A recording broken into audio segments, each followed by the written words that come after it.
Hello there, my old friend. Tonight, our quest takes us through a collection of old fairy tales written down by Hans Christian Andersen. Now, settle in, take a deep breath, and let's travel back to an age of myth and legend. In 1,000 years, yes, in 1,000 years people will fly on the wings of steam through the air, over the ocean. The young inhabitants of America will become visitors of old Europe. They will come over to see the monuments and the great cities, which will then be in ruins, just as we in our time make pilgrimages to the tottering splendors of southern Asia. In 1,000 years they will come. The Thames, the Danube, and the Rhine still roll their course. Mont Blanc stands firm with its snow-capped summit, and the northern lights gleam over the land of the north. But generation after generation has become dust. Whole rows of the mighty of the moment are forgotten, like those who already slumber under the hill on which the rich trader, whose ground it is, has built a bench on which he can sit and look out across his waving cornfields. To Europe, cry the young sons of America. To the land of our ancestors, the glorious land of monuments and fancy, to Europe. The ship of the air comes. It is crowded with passengers, for the transit is quicker than by sea. The electromagnetic wire under the ocean has already telegraphed the number of the aerial caravan. Europe is in sight. It is the coast of Ireland that they see, but the passengers are still asleep. They will not be called till they are exactly over England.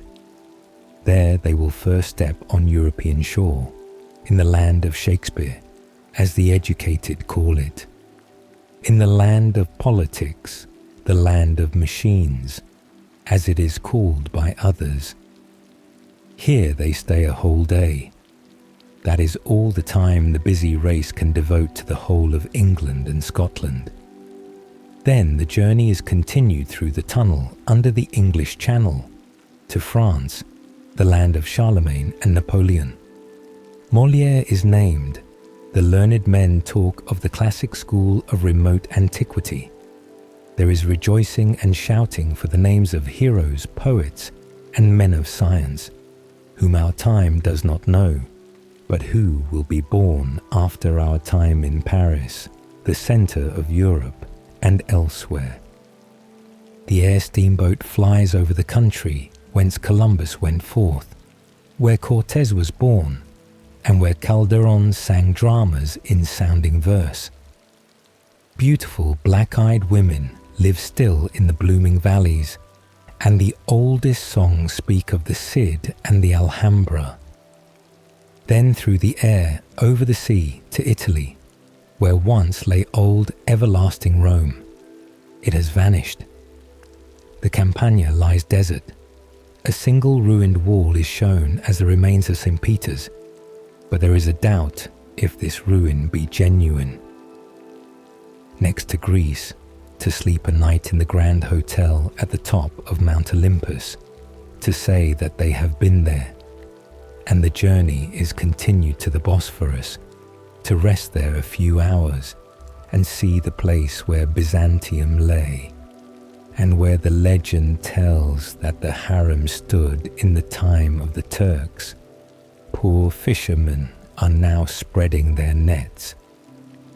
Over the remains of mighty cities on the broad Danube, cities which we in our time know not, the travellers pass. But here and there, on the rich sites of those that time shall bring forth, the caravan sometimes descends and departs thence again. Down below lies Germany, that was once covered with a close net of railway and canals, the region where Luther spoke, where Goethe sang, and Mozart once held the scepter of harmony. Great names shine there, in science and in art, names that are unknown to us. One day devoted to seeing Germany and one for the north, the country of Ørsted and Linnaeus, and for Norway, the land of the old heroes and the young Normans. Iceland is visited on the journey home. The geysers burn no more. Hekla is an extinct volcano, but the rocky island is still fixed in the midst of the foaming sea, a continual monument of legend and poetry. There is really a great deal to be seen in Europe, says the young American, and we have seen it in a week, according to the directions of the great traveller. And here he mentions the name of one of his contemporaries. In his celebrated work, How to See All Europe in a Week. In the uttermost parts of the sea, some years ago, large ships were sent towards the North Pole to explore the distant coasts and to try how far men could penetrate into those unknown regions. For more than a year, one of these ships had been pushing its way northward amid snow and ice, and the sailors had endured many hardships, till at length winter set in and the sun entirely disappeared. For many weeks there would be constant night. All around, as far as the eye could reach, nothing could be seen but fields of ice, in which the ship remained stuck fast. The snow lay piled up in great heaps, and of these the sailors made huts in the form of beehives, some of them as large and spacious as one of the Huns' graves, and others only containing room enough to hold 3 or 4 men. It was not quite dark. The northern lights shot forth red and blue flames like continuous fireworks, and the snow glittered and reflected back the light, so that the night here was one long twilight. When the moon was brightest, the natives came in crowds to see the sailors. They had a very singular appearance in their rough, hairy dresses of fur, and riding in sledges over the ice. They brought with them furs and skins in great abundance, so that the snow houses were soon provided with warm carpets, and the furs also served for the sailors to wrap themselves in when they slept under the roofs of snow, while outside it was freezing with a cold far more severe than in the winter with us. In our country it was still autumn, though late in the season, and they thought of that in their distant exile, and often pictured to themselves the yellow leaves on the trees at home. Their watches pointed to the hours of evening and time to go to sleep, although in these regions it was now always night. In one of the huts, 2 of the men laid themselves down to rest. The younger of these men had brought with him from home his best, his dearest treasure, a Bible, which his grandmother had given him on his departure. Every night the sacred volume rested under his head, and he had known from his childhood what was written in it.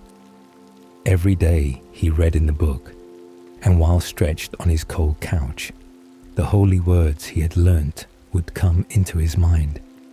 If I take the wings of the morning and fly to the uttermost parts of the sea, even there thou art with me, and thy right hand shall uphold me. And under the influence of that faith, which these holy words inspired, sleep came upon him, and dreams, which are the manifestations of God to the spirit. The soul lives and acts, while the body is at rest. He felt this life in him, and it was as if he heard the sound of dear, well-known melodies, as if the breezes of summer floated around him, and over his couch shone a ray of brightness, as if it were shining through the covering of his snow roof. He lifted his head and saw that the bright gleaming was not the reflection of the glittering snow, but the dazzling brightness of the pinions of a mighty angel into whose beaming face he was gazing.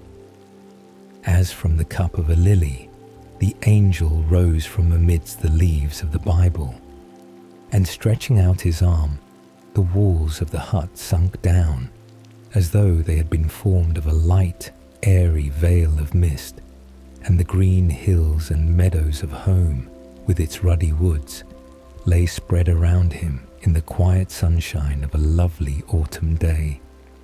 The nest of the stork was empty, but ripe fruit still hung on the wild apple tree, although the leaves had fallen. The red hips gleamed on the hedges, and the starling, which hung in the green cage outside the window of the peasant's hut, which was his home, whistled the tune which he had taught him. His grandmother hung green bird's food around the cage, as he, her grandson, had been accustomed to do. The daughter of the village blacksmith, who was young and fair, stood at the well drawing water.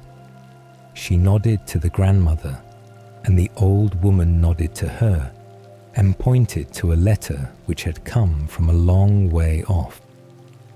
That very morning, the letter had arrived from the cold regions of the north.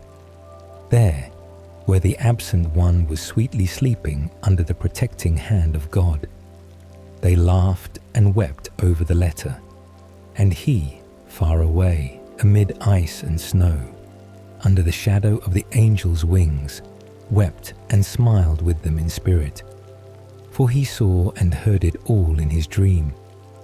From the letter they read aloud the words of Holy Writ. In the uttermost parts of the sea, thy right hand shall uphold me. And as the angel spread his wings like a veil over the sleeper, there was a sound of beautiful music and a hymn. Then the vision fled. It was dark again in the snow hut, but the Bible still rested beneath his head, and faith and hope dwelt in his heart. God was with him, and he carried home in his heart, even in the uttermost parts of the sea. Something. I mean to be somebody and do something useful in the world, said the eldest of 5 brothers. I don't care how humble my position is, so that I can only do some good, which will be something. I intend to be a brickmaker. Bricks are always wanted, and I shall be really doing something. Your something is not enough for me, said the second brother. What you talk of doing is nothing at all. It is journeyman's work, or might even be done by a machine. No, I should prefer to be a builder at once. There is something real in that. A man gains a position. He becomes a citizen, has his own sign, his own house of call for his workmen. So I shall be a builder.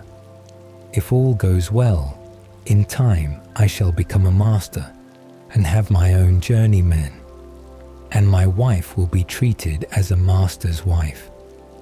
This is what I call something. I call it all nothing, said the third, not in reality any position. There are many in a town far above a master builder in position. You may be an upright man, but even as a master, you will only be ranked among common men. I know better what to do than that. I will be an architect, which will place me among those who possess riches and intellect, and who speculate in art.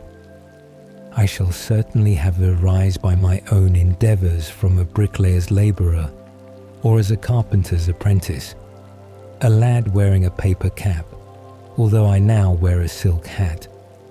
I shall have to fetch beer and spirits for the journeymen, and they will call me thou, which will be an insult.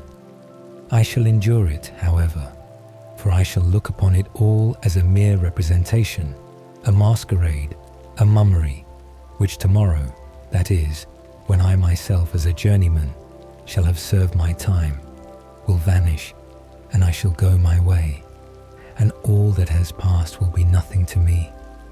Then I shall enter the academy and get instructed in drawing and be called an architect. I may even attain to rank and have something placed before or after my name, and I shall build as others have done before me. By this there will be always something to make me remembered, and is not that worth living for? Not in my opinion, said the fourth. I will never follow the lead of others, and only imitate what they have done. I will be a genius and become greater than all of you together. I will create a new style of building and introduce a plan for erecting houses suitable to the climate, with material easily obtained in the country, and thus suit national feeling and the developments of the age, besides building a story for my own genius.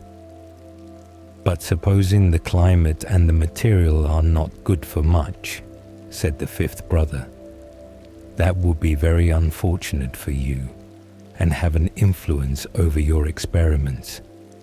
Nationality may assert itself until it becomes affectation, and the developments of a century may run wild, as youth often does. I see clearly that none of you will ever really be anything worth notice, however you may now fancy it. But do as you like. I shall not imitate you. I mean to keep clear of all these things and criticize what you do. In every action something imperfect may be discovered, something not right, which I shall make it my business to find out and expose. That will be something, I fancy. And he kept his word and became a critic. People said of this fifth brother, there is something very precise about him. He has a good headpiece, but he does nothing. And on that very account, they thought, he must be something. Now you see, this is a little history which will never end. As long as the world exists, there will always be men like these five brothers. And what became of them? Were they each nothing or something? You shall hear, it is quite a history. The eldest brother, he who fabricated bricks, soon discovered that each brick, when finished, brought him in a small coin, if only a copper one, and many copper pieces, if placed one upon another, can be changed into a shining shilling. And at whatever door a person knocks, who has a number of these in his hands, whether it be the baker's, the butcher's, or the tailor's, the door flies open, and he can get all he wants. So you see the value of bricks. Some of the bricks, however, crumbled to pieces or were broken, but the elder brother found a use for even these. On the high bank of earth, which formed a dike on the seacoast, a poor woman named Margaret wished to build herself a house. So all the imperfect bricks were given to her, and a few whole ones with them. For the eldest brother was a kind-hearted man, although he never achieved anything higher than making bricks. The poor woman built herself a little house. It was small and narrow, and the window was quite crooked, the door too low, and the straw roof might have been better thatched, but still it was a shelter, and from within you could look far over the sea, which dashed wildly against the seawall on which the little house was built. The salt waves sprinkled their white foam over it, but it stood firm and remained long after he who had given the bricks to build it was dead and buried. The second brother, of course, knew better how to build than poor Margaret, for he served an apprenticeship to learn it. When his time was up, he packed up his knapsack and went on his travels, singing the journeyman's song. While young, I can wander without a care, and build new houses everywhere. Fair and bright are my dreams of home, always thought of wherever I roam. Hurrah for a workman's life of glee. There's a loved one at home who thinks of me. home and friends I can ne'er forget, and I mean to be a master yet." And that is what he did. On his return home, he became a master builder, built one house after another in the town, till they formed quite a street, which, when finished, became really an ornament to the town. These houses built a house for him in return, which was to be his own. But how can houses build a house? If the houses were asked, they could not answer, but the people would understand and say, "Certainly the street built his house for him." It was not very large, and the floor was of lime. But when he danced with his bride on the lime-covered floor, it was to him white and shining, and from every stone in the wall, flowers seemed to spring forth and decorate the room as with the richest tapestry. It was really a pretty house, and in it were a happy pair. The flag of the corporation fluttered before it, and the journeymen and apprentices shouted, "Hurrah!" He had gained his position, he had made himself something, and at last died, which was something too. Now we come to the architect, the third brother, who had been first a carpenter's apprentice, had worn a cap, and served as an errand boy, but afterwards went to the academy and risen to be an architect, a high and noble gentleman. Ah yes, the houses of the new street, which the brother who was a master builder erected, may have built his house for him, but the street received its name from the architect, and the handsomest house in the street became his property. That was something, and he was something, for he had a list of titles before and after his name. His children were called well-born, and when he died, his widow was treated as a lady of position, and that was something. His name remained always written at the corner of the street, and lived in everyone's mouth as its name. Yes, this also was something. And what about the genius of the family, the fourth brother, who wanted to invent something new and original? He tried to build a lofty story himself, but it fell to pieces, and he fell with it and broke his neck. However, he had a splendid funeral, with the city flags and music in the procession. Flowers were strewn on the pavement, and 3 orations were spoken over his grave, each one longer than the other. He would have liked this very much during his life, as well as the poems about him in the papers, for he liked nothing so well as to be talked of. A monument was also erected over his grave. It was only another story over him, but that was something. Now he was dead, like the 3 other brothers. The youngest, the critic, outlived them all, which was quite right for him. It gave him the opportunity of having the last word, which to him was of great importance. People always said he had a good headpiece. At last his hour came, and he died, and arrived at the gates of heaven. Souls always enter these gates in pairs, so he found himself standing and waiting for admission with another. And who should it be but old Dame Margaret, from the house on the dyke? It is evidently for the sake of contrast that I and this wretched soul should arrive here exactly at the same time, said the critic. Pray, who are you, my good woman? Said he. Do you want to get in here too? And the old woman curtsied as well as she could. She thought it must be St. Peter himself who spoke to her. I am a poor old woman, she said, without my family. I am old Margaret, that lived in the house on the dyke. Well, and what have you done? What great deed have you performed down below? I have done nothing at all in the world that could give me a claim to have these doors open for me, she said. "It would be only through mercy that I can be allowed to slip in through the gate." "In what manner did you leave the world?" he asked, just for the sake of saying something, for it made him feel very weary to stand there and wait. "How I left the world," she replied. "Why, I can scarcely tell you. During the last years of my life I was sick and miserable, and I was unable to bear creeping out of bed suddenly into the frost and cold. Last winter was a hard winter, but I've got over it all now. There were a few mild days, as your honour no doubt knows. The ice lay thickly on the lake as far one could see. The people came from the town and walked upon it, and they say there were dancing and skating upon it, I believe, and a great feasting.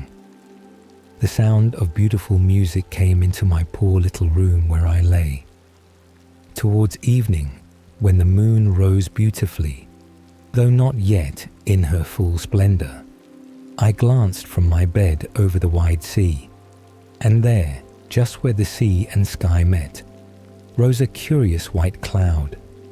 I lay looking at the cloud till I observed a little black spot in the middle of it, which gradually grew larger and larger, and then I knew what it meant.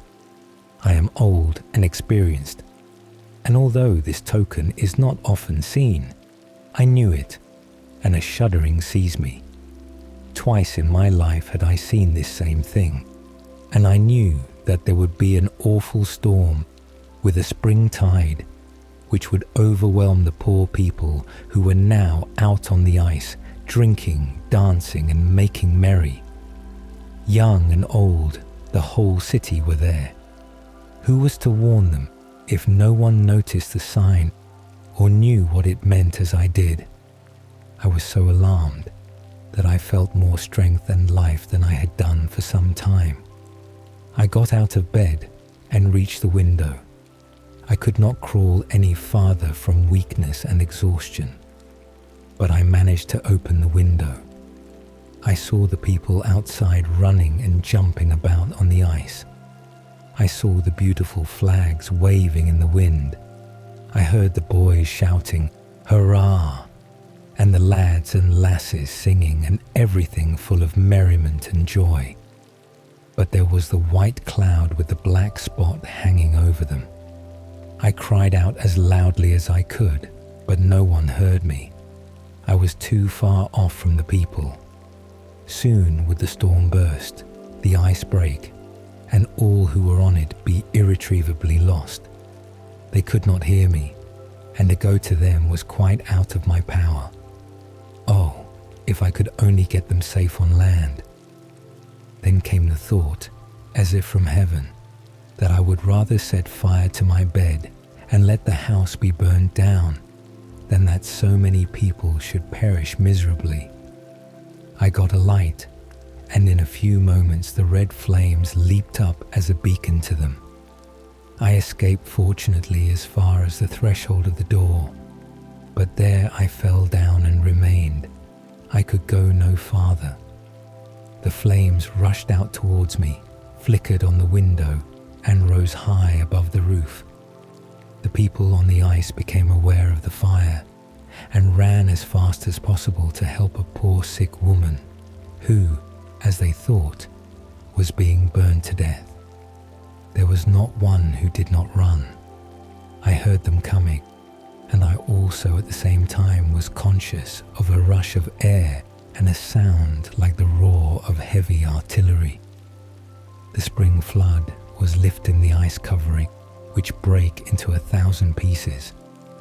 But the people had reached the seawall, where the sparks were flying round.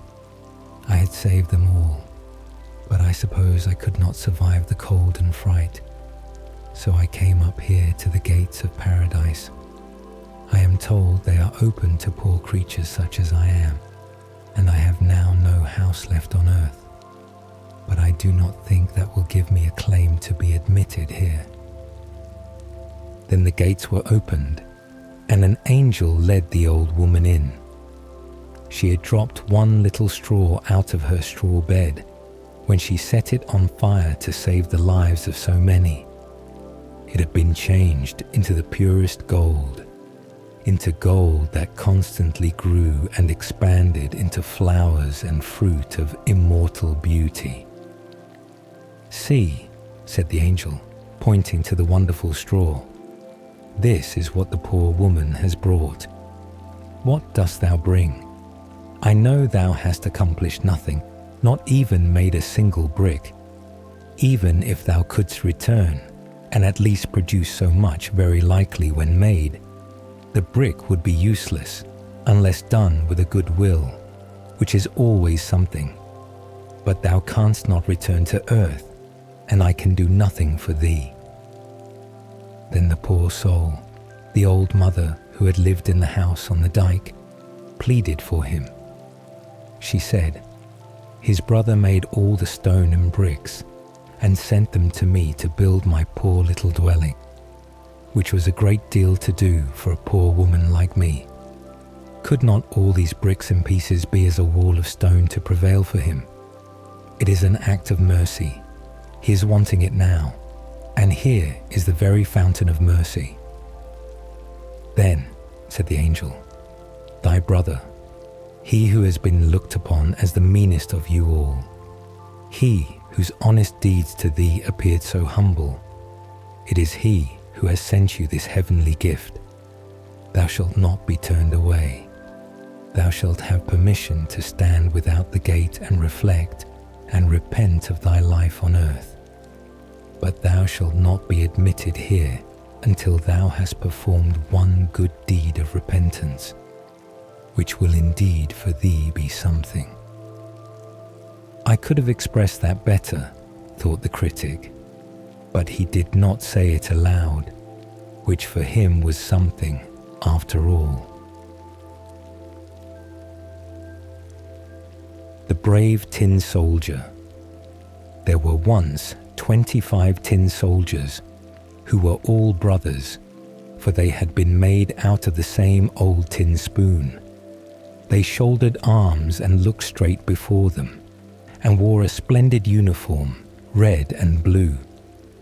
The first thing in the world they ever heard were the words, "Tin Soldiers," uttered by a little boy who clapped his hands with delight when the lid of the box in which they lay was taken off.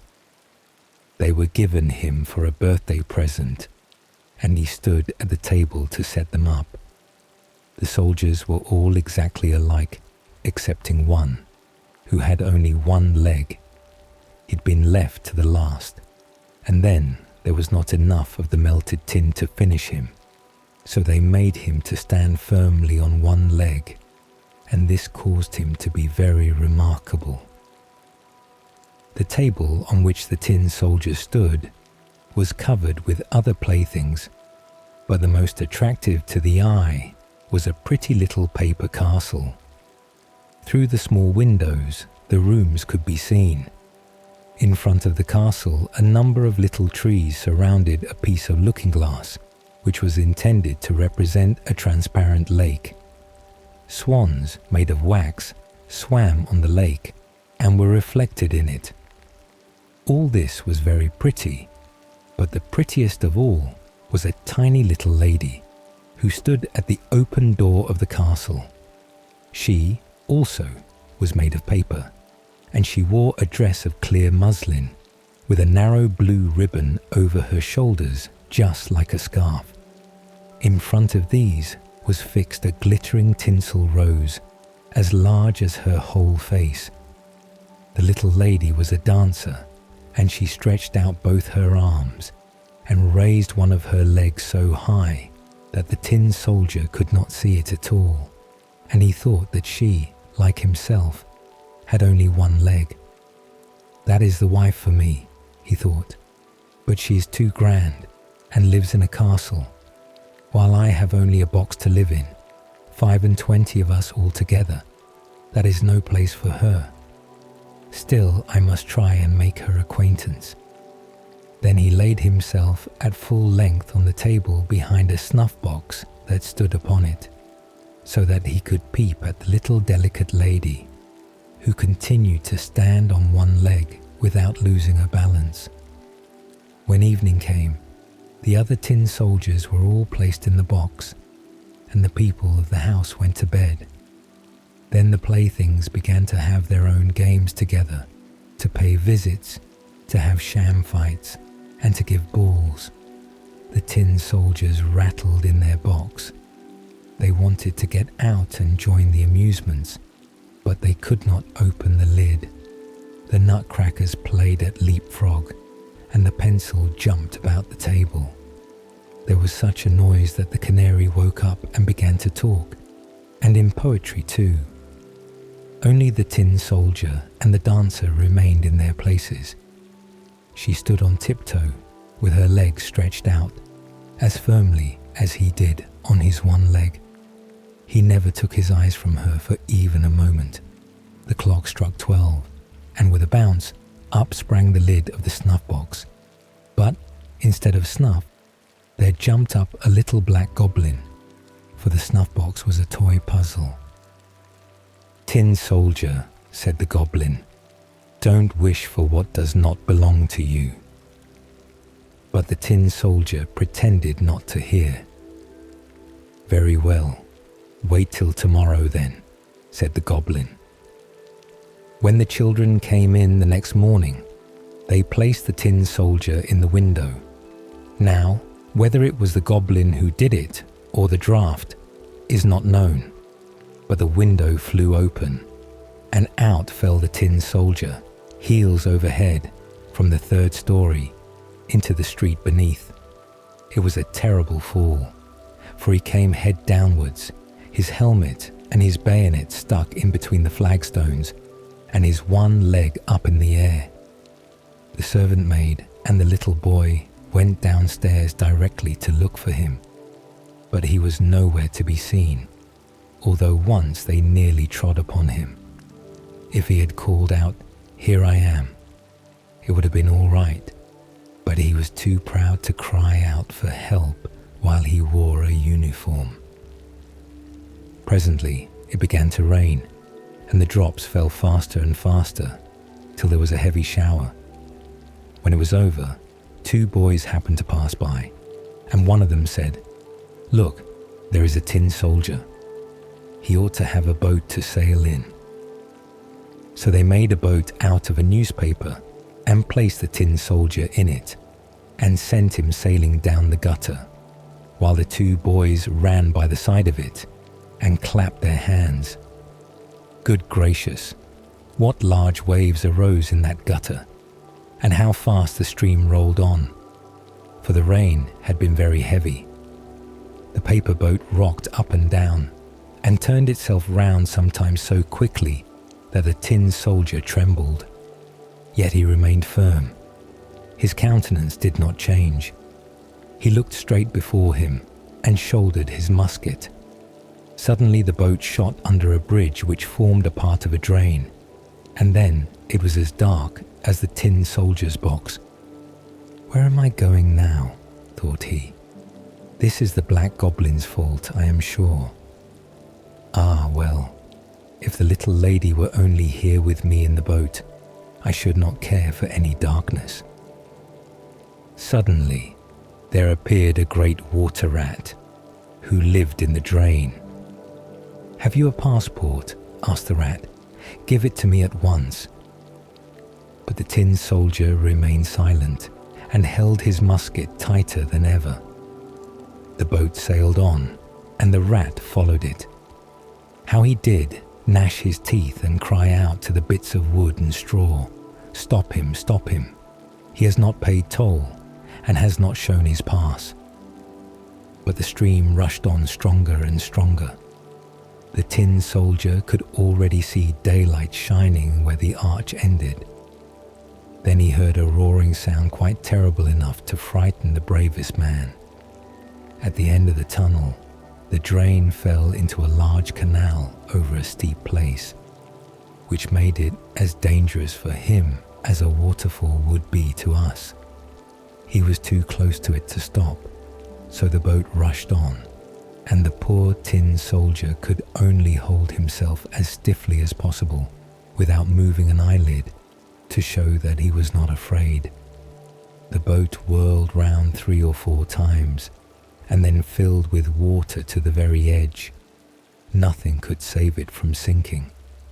He now stood up to his neck in water, while deeper and deeper sank the boat, and the paper became soft and loose with the wet, till at last the water closed over the soldier's head. He thought of the elegant little dancer, whom he should never see again, and the words of the song sounded in his ears. Farewell, warrior, ever brave, drifting onward to thy grave. Then the paper boat fell to pieces, and the soldier sank into the water, and immediately afterwards was swallowed up by a great fish. Oh, how dark it was inside the fish, a great deal darker than in the tunnel, and narrower too. But the tin soldier continued firm, and lay at full length shouldering his musket. The fish swam to and fro, making the most wonderful movements, but at last he became quite still. After a while, a flash of lightning seemed to pass through him, and then the daylight approached, and a voice cried out, "I declare here is the tin soldier." The fish had been caught, taken to the market and sold to the cook, who took him into the kitchen and cut him open with a large knife. She picked up the soldier and held him by the waist between her finger and thumb, and carried him into the room. They were all anxious to see this wonderful soldier, who had travelled about inside a fish, but he was not at all proud. They placed him on the table, and how many curious things do happen in the world! There he was in the very same room from the window of which he had fallen. There were the same children, the same playthings standing on the table, and the pretty castle with the elegant little dancer at the door. She still balanced herself on one leg and held up the other, so she was as firm as himself. It touched the tin soldier so much to see her that he almost wept in tears, but he kept them back. He only looked at her, and they both remained silent. Presently, one of the little boys took up the tin soldier and threw him into the stove. He had no reason for doing so. Therefore, it must have been the fault of the black goblin who lived in the snuff box. The flames lighted up the tin soldier as he stood. The heat was very terrible, but whether it proceeded from the real fire or from the fire of love he could not tell.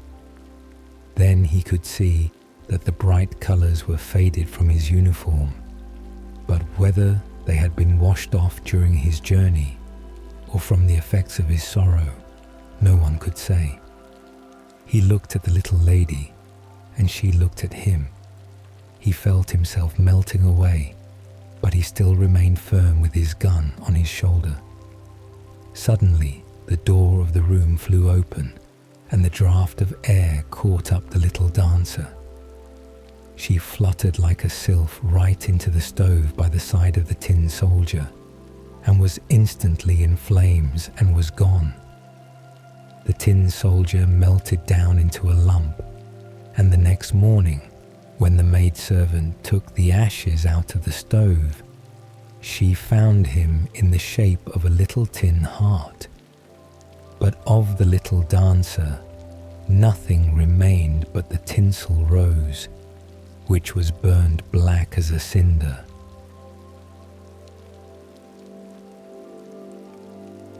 The real princess. There was once a prince who wished to marry a princess, but then she must be a real princess. He travelled all over the world in hopes of finding such a lady, but there was always something wrong.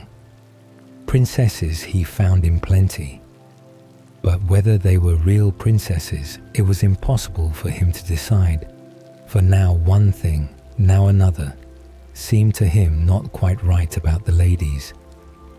At last, he returned to his palace quite cast down, because he wished so much to have a real princess for his wife. One evening, a fearful tempest arose. It thundered and lightened, and the rain poured down from the sky in torrents. Besides, it was as dark as pitch. All at once, there was heard a violent knocking at the door, and the old king, the prince's father, went out himself to open it.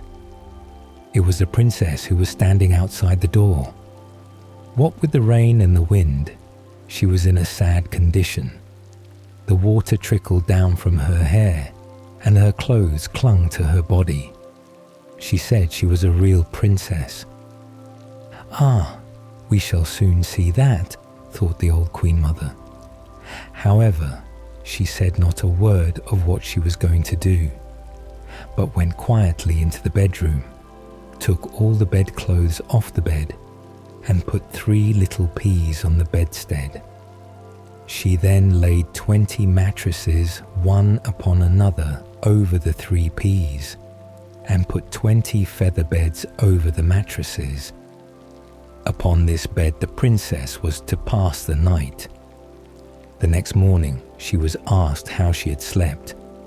"Oh, very badly indeed," she replied. "I have scarcely closed my eyes the whole night through. I do not know what was in my bed, but I had something hard under me, and am all over black and blue. It has hurt me so much."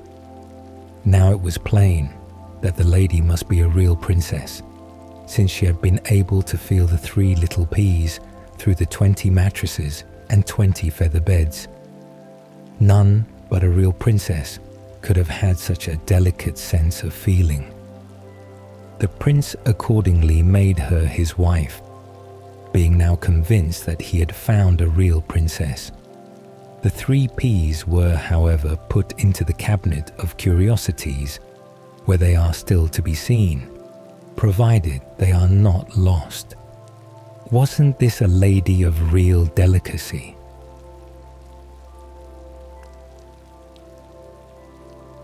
The Storks.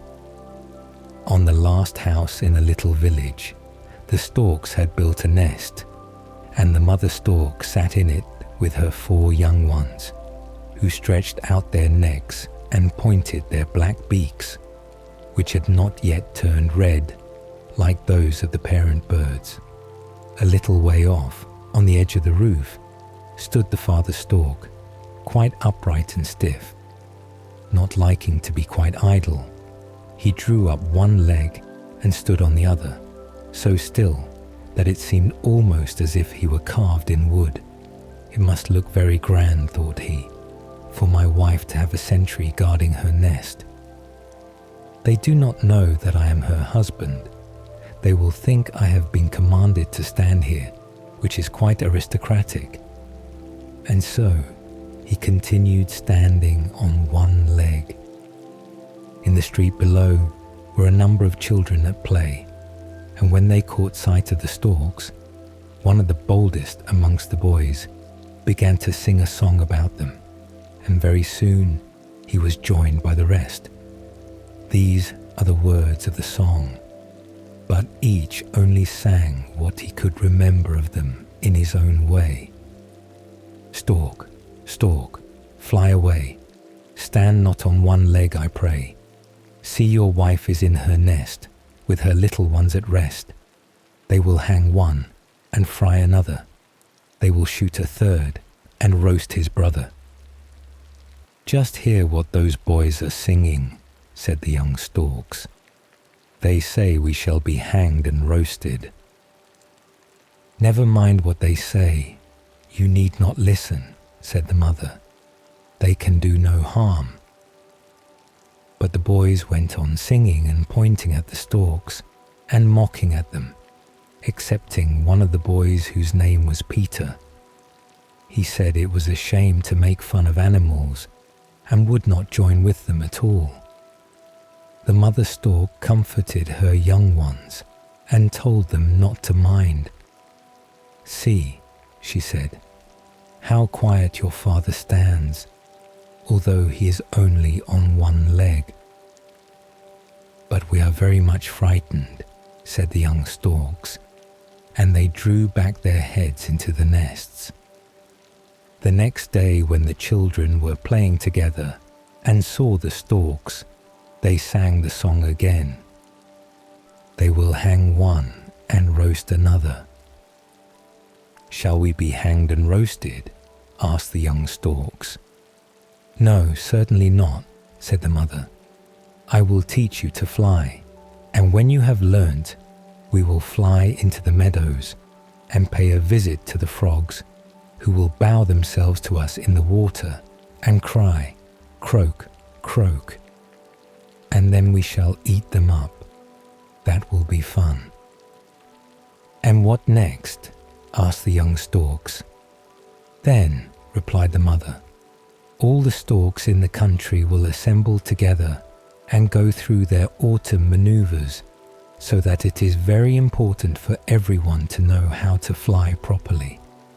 If they do not, the general will thrust them through with his beak and kill them. Therefore you must take pains and learn, so as to be ready when the drilling begins.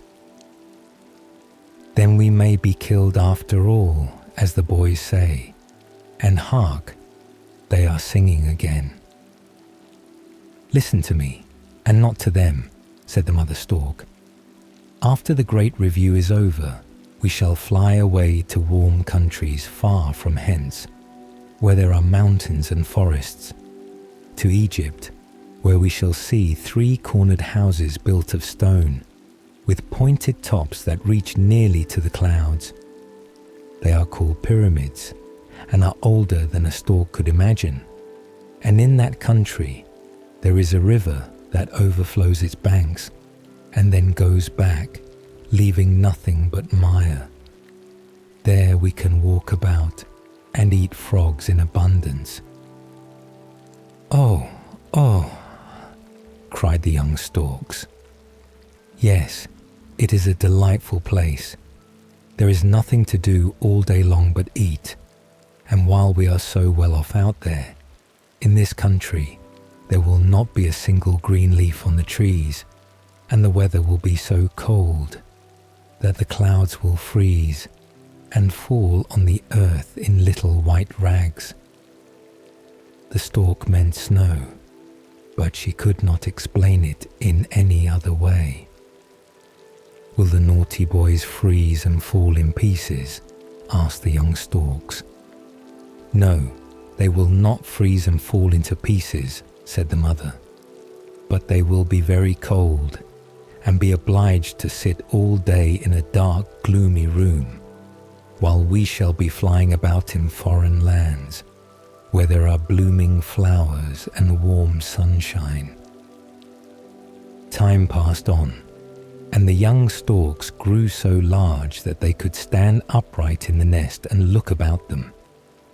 The father brought them every day beautiful frogs, little snakes, and all kinds of stork dainties that he could find. And then, how funny it was to see the tricks he would perform to amuse them. He would lay his head quite round over his tail and clatter with his beak, as if it had been a rattle. And then he would tell them stories all about the marshes and fens. "Come," said the mother one day, "now you must learn to fly." And all the 4 young ones were obliged to come out on the top of the roof. Oh, how they tottered at first, and were obliged to balance themselves with their wings, or they would have fallen to the ground below. "Look at me," said the mother.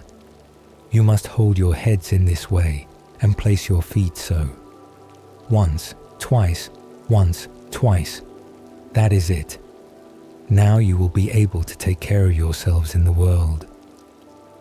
Then she flew a little distance from them, and the young ones made a spring to follow her. But down they fell plump, for their bodies were still too heavy. "I don't want to fly," said one of the young storks, creeping back into the nest. "I don't care about going to warm countries." "Would you like to stay here and freeze when the winter comes?" said the mother. "Or till the boys comes to hang you or to roast you? Well then, I'll call them." "Oh no, no," said the young stork, jumping out on the roof with the others. And now they were all attentive, and by the third day could fly a little. Then they began to fancy they could soar, so they tried to do so, resting on their wings. But they soon found themselves falling, and had to flap their wings as quickly as possible. The boys came again in the street singing their song, "Stork, stork, fly away."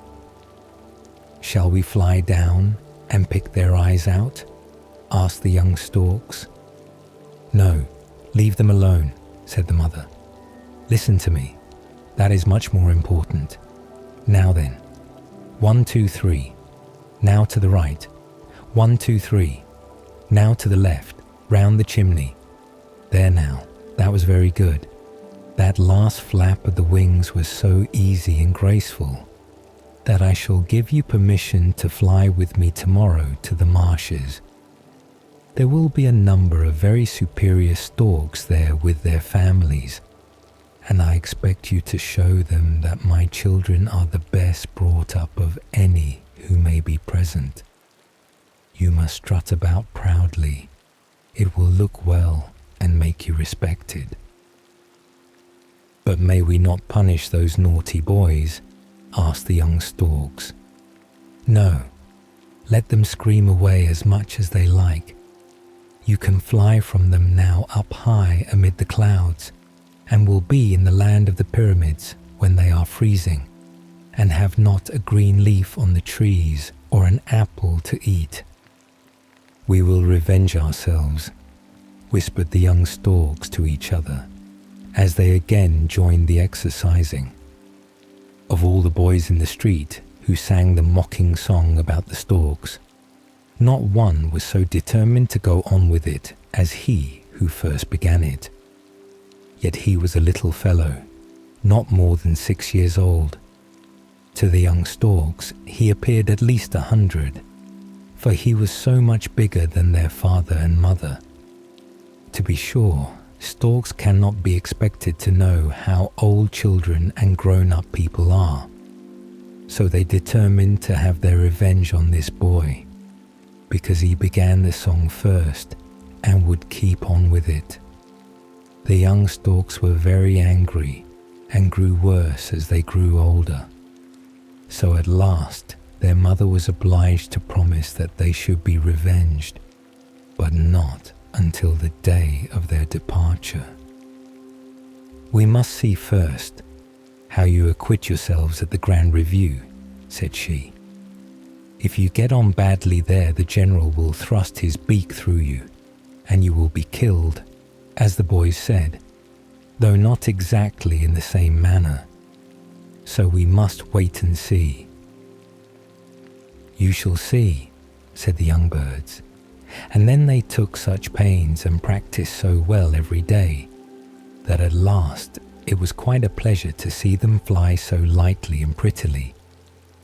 As soon as the autumn arrived, all the storks began to assemble together before taking their departure for warm countries during the winter. Then the review commenced. They flew over forests and villages to show what they could do, for they had a long journey before them. The young storks performed their part so well that they received a mark of honor, with frogs and snakes as a present. These presents were the best part of the affair, for they could eat the frogs and snakes, which they very quickly did. "Now let us have our revenge," they cried. "Yes, certainly," cried the mother stork. "I have thought upon the best way to be revenged. I know the pond in which all the little children lie, waiting till the storks come to take them to their parents. The prettiest little babies lie there dreaming more sweetly than they will ever dream in the time to come. All parents are glad to have a little child, and children are so pleased with a little brother or sister. Now we will fly to the pond and fetch a little baby for each of the children who did not sing that naughty song, to make game of the storks. But the naughty boy, who began the song first, what shall we do to him? Cried the young storks. There lies in the pond a little dead baby, who has dreamed itself to death, said the mother.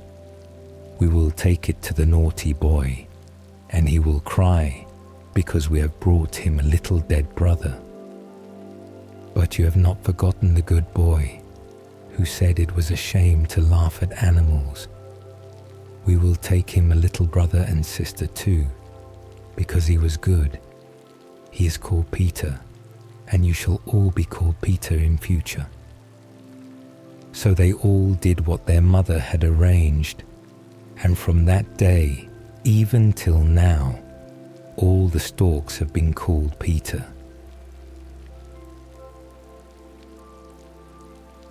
And so, our quest through these timeless tales comes to an end. With the story's final words, you have completed this sleepy quest. May your dreams be filled with magic until the next adventure begins. Rest well, traveller.